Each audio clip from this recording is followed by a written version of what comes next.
হ্যাঁ, যে বামফ্রন্ট মানে শেষ বামফ্রন্ট সরকারের শেষ দিকে 16 এবং 17 ইংরাজিতে সেখানে প্রায় 10,000 শূন্য পদের পূরণের জন্য নিয়োগ প্রক্রিয়া তথা ইন্টারভিউ এটা শুরু হয়েছিল এবং তার একটা ভালো অংশের ইন্টারভিউ সম্পন্ন হয়ে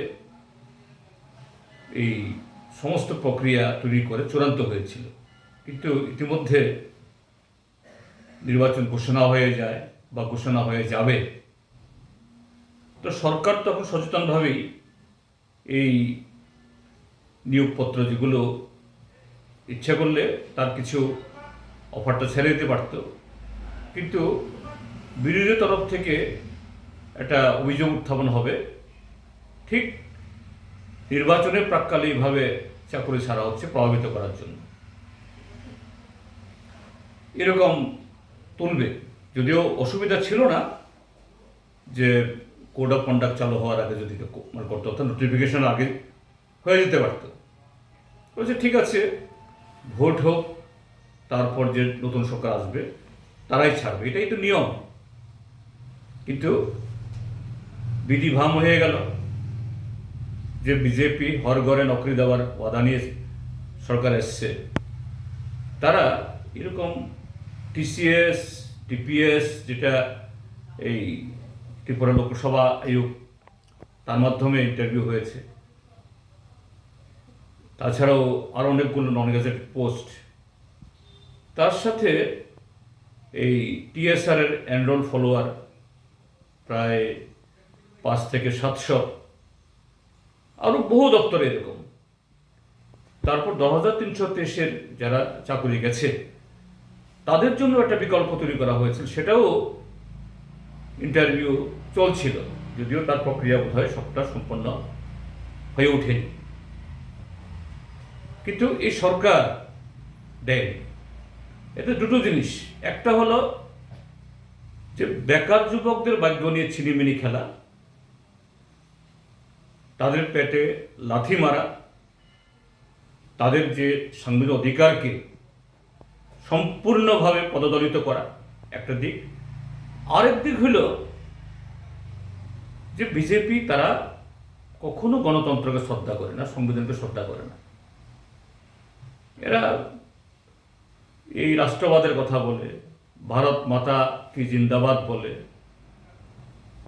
তেরঙ্গার জয়ধ্বনি করে, কিন্তু তেরঙ্গার যে আহ্বান, রাষ্ট্রবাদী হতে গেলে পরে রাষ্ট্রের সকলকে সমান চোখে দেখতে হয়, সেই মানসিকতা। আর তিরঙ্গার প্রতি যদি শ্রদ্ধা জানানো হয়, সংবিধানকে পবিত্র ধর্মগ্রন্থের মতো তার নির্দেশগুলো প্রতিপালন করতে হয়, এগুলি কিছুই তাদের মধ্যে নেই। যাই হোক, মাননীয় আদালত, এটা সম্ভবত সুপ্রিম কোর্ট অব্দি গেছে, তারা একদম প্রথমে হাইকোর্ট দিয়েছিল, হাইকোর্টের নির্দেশ অনুযায়ী সময় দেয়নি, পরে সুপ্রিম কোর্টে গেছে, বাধ্য হয়েছে। এটা গণতন্ত্রের জয় হয়েছে এবং আমাদের বিচার ব্যবস্থার জয় হয়েছে, যদিও সব ক্ষেত্রে আমরা সেরকম ইদানিকালে দেখছি না। তো এটা এনরোল ফলোয়ার, টিএসআর, তারপর অন্যান্য ক্ষেত্রে হয়েছে টিপিএস টিসিএস, আরও হবে। আমি তো বলবো 10,323-এর যারা এই চাকরিচ্যুত, যারা তখন বিকল্প এই পদের জন্য ইন্টারভিউ দিয়েছিলেন, তারাও কোর্টে যান। এই সরকার বাধ্য হবে গণতন্ত্রের প্রতি মাথা নত করতে এবং অধিকারকে সম্মান জানাতে। আমি এই রায়ে অত্যন্ত খুশি এবং গত বিধানসভাতে আমি প্রশ্ন তুলেছিলাম, মুখ্যমন্ত্রী বলেছিলেন আমি দেখছি। যাই হোক, চেষ্টা করেছিল এটাকেও এই স্থগিত রাখার পারেনি। এটা রাজ্যবাসীর জয় হলো। যারা চাকরি ঢুকবেন প্রত্যেকের প্রতি আমার শুভেচ্ছা রইল। বিগত দিনে দেখা গেছে এই বিজেপি সরকারের আমলে যতগুলো চাকরি হয়েছে বিভিন্ন মেলা করে অফার বিলি করা হয়েছিল বিভিন্ন মন্ত্রীদের দ্বারা বা মুখ্যমন্ত্রী নিজেই করেছিলেন, কিন্তু এই অফারগুলো বাই পোস্ট পুরাতন যে ফর্মুলা ছিল ওই ফর্মুলা অনুযায়ী প্রত্যেক চাকরি প্রার্থীদের বাড়িতে গেছে। এই বিষয়ে আপনি কি বলবেন? এটা পুরাতন ফর্মুলা না, এটাই তো একটা স্বচ্ছ প্রশাসনের পদ্ধতি হওয়া উচিত। এরা যে কতটুকু দ্বিচারিতা তাদের মধ্যে, এটা আর একটা তার মানে একদম নগ্ন উদাহরণ। বলছেন মেধাকে সম্মান জানিয়ে ওনারা চাকরি দেন, তো এদের চাকরি পাওয়ার পেছনে তাহলে আপনার কোনো ভূমিকা নেই। ভূমিকা মেধা, সে মেধাতেই পাচ্ছেন, কিন্তু এদেরকে ডেকে নিয়ে এসে অফার বিলি করার নামে সেখানে আমরা দিচ্ছি।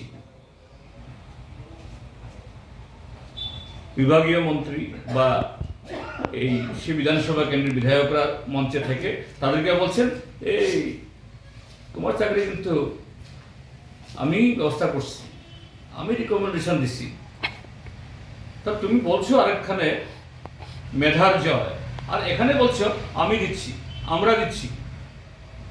এই হলো আরএসএস বিজেপির দ্বিচারিতা। এটা মোটেই উচিত নয়, এটা অনুচিত, এটা অচিরে বন্ধ হওয়া দরকার। কেন্দ্রের ক্ষেত্রেও নরেন্দ্র মোদী তাই করছে, এখানেও এটাকে অনুসরণ করে তাদের দলের সরকার রাজ্য তাই করছে। এটা সম্পূর্ণ অনৈতিক, অন্যায়।